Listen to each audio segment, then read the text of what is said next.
শুভ সকাল বন্ধুরা, সবাই কেমন আছেন? আশা করি ভালো আছেন। আলহামদুলিল্লাহ আমিও ভালো আছি। তো চলে আসলাম আজকে একটা লং ভিডিও নিয়ে।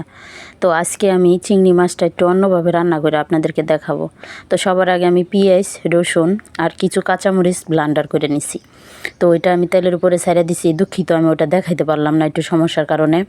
তো ওইটা আমি ভালোভাবে ভাইজা চিংড়ি মাছগুলা ঢাইলা দিছি। দেখেন এই যে চিংড়ি মাছ দিয়ে আমি এখন সুন্দর করে লাড়ায় চাড়ায় নিব। তো এইভাবে আমি বেশ কতক্ষণ লাড়াচাড়া করব। লাড়াচাড়া কইরা তারপরে আমি কিছুক্ষণ পরে আস্তে আস্তে সব মশলাগুলো অ্যাড করে দেব। তো সবার আগে ধনিয়ার গুঁড়াটা আমি দিয়ে দিলাম। তো দেখেন পরিমাণ মতো লবণ আর দিয়ে দেব হলুদের গুঁড়া। হলুদের গুঁড়াটাও আমি পরিমাণ মতো দিলাম। আর মরিচের গুঁড়াটা আমি একদম অল্প দেব, কারণ কাঁচামরিচটা আমি ব্লান্ডার করে নিছি এটার সাথে।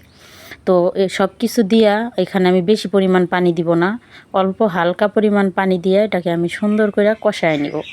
তো কষানো হয়ে গেলে তখন এটা আমি আর কিন্তু একটু পানিও দেব না, এইভাবেই আমি কষাইতে থাকবো।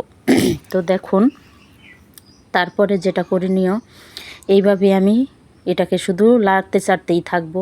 আর আমি এটা প্যানে বসাইছি, কারণ প্যানে বসাইলে বেশি পোড়া লাগবো না, আমার লাড়তে চাড়তে আর এটা রান্না করতেও খুব ভালো লাগবো। তো দেখেন এইভাবে আমি অনেকক্ষণ ধরে লাড়ায় চাড়ায় নিতাছি। তো আপনারা এটা দেখতে থাকুন, তার মাঝে কিছু কথা বলে ফেলাই।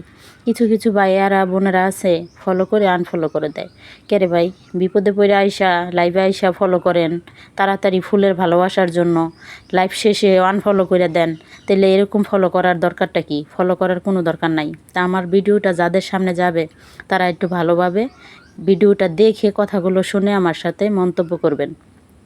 আর যার যা বলার আছে কমেন্টের মাধ্যমে বলে দিবেন। তো দেখেন চিংড়ি মাছটা আমার প্রায় হয়ে আসছে। এই যে দেখেন আমি একদম এই অল্প পানি দিয়ে এটাকে লাড়ায়া চাড়ায়া চিংড়ি মাছটা আমি খুব সুন্দর করে ব্লান্ডার করে নিছি। আর এই পেঁয়াজটা ব্লান্ডার করে নিছি। তো পেঁয়াজটা দেখেন এই এমনভাবে ব্লান্ডার করছি, দেখা যাইতেছে এখানে যেন নারকেল দিছি, কিন্তু না, পেঁয়াজ এটা। তো এইভাবেই আমি পুরাটা রান্না করে নিলাম। আর দেখতেও খুব ভালো লাগতেছে। আপনাদের কাছে কেমন লাগতেছে অবশ্যই আমাকে জানাবেন। ভিডিওটা ভালো লাগলে লাইক কমেন্ট শেয়ার করে পাশে থাকবেন। দেখেন এখন এই যে আমার প্রায় এটা হয়ে গেছে। এই যে এখন আমার শেষ পর্যায়ে। তো আজকে আমি অনেক দিন আবার লং ভিডিও, আমি মাঝে মাঝে লং ভিডিও দেই বা অনেক দিন পর পর দেই।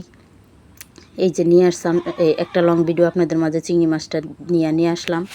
তো রান্নাটা কেমন হয়েছে অবশ্যই কমেন্টে জানাবেন। তো চিংড়ি মাছটা আমার প্রায় হয়ে গেছে। তো এখন আমি ভিডিওটা শেষ পর্যায়ে চলে আসছি। আর আমার কথাটি ভালো লাগলে অবশ্যই আমাকে জানাবেন। তো দেখেন শেষ পর্যায়ে আমার চিংড়ি মাছটা খুব সুন্দরভাবে আমি রান্না করে নিলাম। তো দেখেন এই যে কত সুন্দর দেখা যাইতেছে, এভাবে খেয়ে দেখবেন। তো সবাই ভালো থাকবেন।